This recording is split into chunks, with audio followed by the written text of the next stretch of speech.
We stand at a crossroads as Christians who love beauty, story, and truth. We crave entertainment that stirs our souls, films, shows, books that are engaging, breathtaking, and rooted in deep, unshakable truths of Scripture. We need it, not just for ourselves, but to show the world the glory of Christ in ways that captivate. But here's the rub. We lack the funds, the talent, or the motivation to build it ourselves, and we lack voices in the industry bold enough to carry our banner. The few Christians who are gifted with the talent and the resources often feel the pressure to make something palatable, something that sells, and something that meets the lower-level doctrines of every faction of Christianity. Meanwhile, they're swimming upstream in a secular sea. When they compromise, when Scripture accuracy bends to the broader appeal, we're left with a Jesus who's flat, a two-dimensional shadow of the Lion and the Lamb who reigns. Take The Chosen. It sparked curiosity about Jesus worldwide, and we can't dismiss that. Hearts have been turned to the Gospels because of it, and that's no small thing. Yet when we see liberties taken, scenes invented, doctrines softened, it's exhausting. We debate, was it worth it? A Jesus who's relatable but not fully real risks becoming a gateway to heresy or a diluted faith that erodes trust in the Word. We're not wrong to demand more, to hunger for art that's both beautiful and true, and yet also extend grace to those trying, even imperfectly, to tell His story. The answer isn't to retreat or to settle. It isn't to acquiesce. It's to pray, to support, to raise up a generation of creators who fear God more than the box office. Because our King deserves nothing less than excellence, anchored in His unchanging truth. Meanwhile, we are left to find things that we are able to support, to suggest how they might do better, and to call out the blatant missteps that could be damaging. And now we get to our second episode of House of David. With the dilemma of my position laid bare, let's get to deep calls to deep. The latest episode has a strong serving of mysticism with a side of drama. Episode 2's got David's mom playing prophet, the king losing his mind, and a princess turned scribe who's looking for love. First up, let's talk about David's mom. I don't care enough to even remember what name they gave her. She's a cosmic astrologer. She notes that the sun, the moon, and the stars will align like at creation and that it only happens every 28 years. And this calls for the Birkat Hashema. And I'm sorry if I said it wrong, because I learn by reading, not by hearing. While the prayer source is the Talmud, think 3rd century AD, it may have arisen out of oral tradition centuries earlier. However, I would put the likelihood of David at any point during his lifetime practicing the ritual at a whopping 0%. While he was surrounded by sun-worshipping cultures, God was against it, see Deuteronomy 4. While I guess this practice at earliest may have arisen at around 500 to 600 BC. That's at the earliest. After this sun-worshipping ritual, David's mom gets heckled by one of those fellow sun-worshippers, and she gets super proud of David, going up to this guy, getting in his face, and telling him David will be greater than them all. She sees it. You see, she hears God's voice. She's a prophet, even though that's not in the Bible. And then, in turn, she teaches David to hear God's still, small voice in the still and quiet. And I've already addressed this point in the last episode of this, so I'm not going to readdress it here. Then we get that stalker lion again, which I also addressed in my last one, but this time I'm starting to get Jaws 4 vibes where the shark is following the family across the plains. He wants them for some reason, and I have no idea what his agenda is. But this is so that she may sacrifice herself for the lion. It all starts when David is disobedient and he steps outside of this 2 foot high fence. And then he gets blamed for her death. It's a 2 foot high fence. Good golly, guys. This isn't even entertaining at this point. Anyway, current day returns. David comes back after killing a lion. He rolls in without a bruise, and he's got blood all over his face. And Daddy slaps him across the face. He quietly walks over to Ava and hands her lion claws. Then he gets booted to sheep duty. I guess vengeance is mine, saith David. Then we still don't have any mention of what the Lord has done for him in this battle. He doesn't even address the battle at all. And then later, his brothers accuse him of making it up because he can't seem to figure out whether it was a lion or a bear.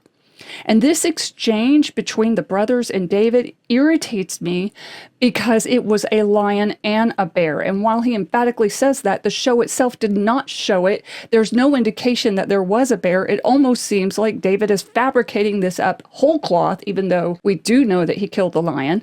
This is something that he tells King Saul right before he goes into his battle with Goliath. Biblically, this has deep ties to Jesus, who is the better David. And this show has just muddied the whole thing. It's all for drama so they could have their jaws of lions in the middle of the show. And it's very frustrating. We have Saul descending into insanity. We have Philistine kings. Apparently there were 5 of them for the show, and one of whom Saul had killed the father of, and they're all plotting to go summon new gods. Summon new gods? This is what they think Goliath is? The writers of the show, they think he's a new god that was summoned?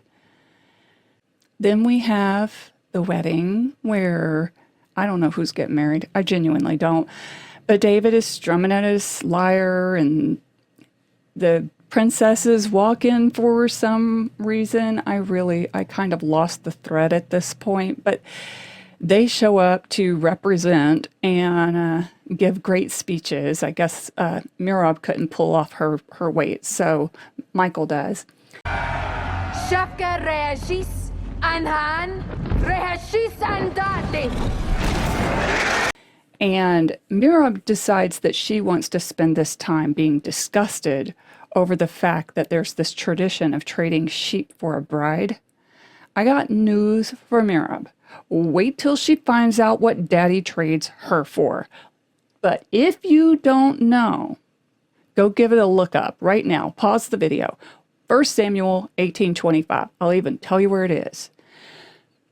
But meanwhile, we go back to Michael, back at the palace, I guess. She's hiding with the Levites? I don't know. Anyway, and she's copying scripture, specifically the words of Moses about where the snakes entered in.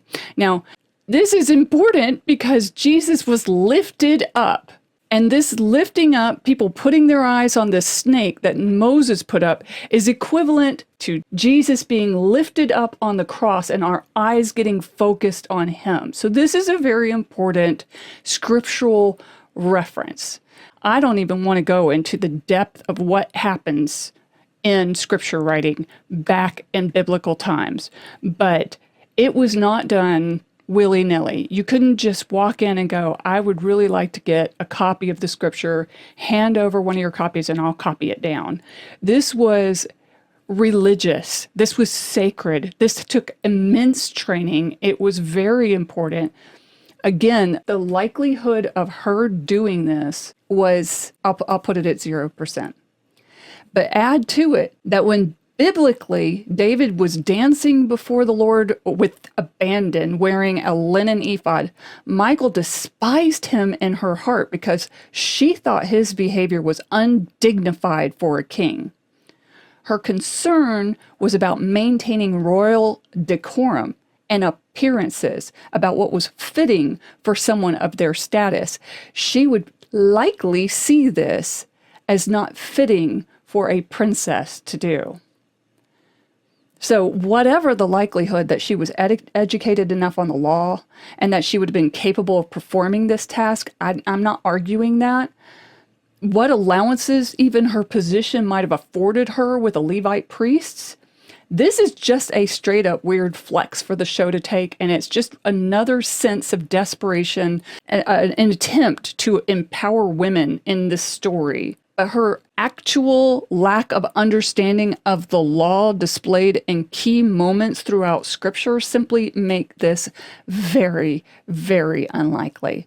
And at this point, I don't want to do anymore. Even if I take out all that and I go back to my original statement that we want to hold up and applaud whenever attempts are made to show Christian messaging and Christian understanding of doctrine in shows like this, they've crossed a line with me. They've crossed an irritation factor with me, and I can't watch it anymore because it's just frustrating to slog through it.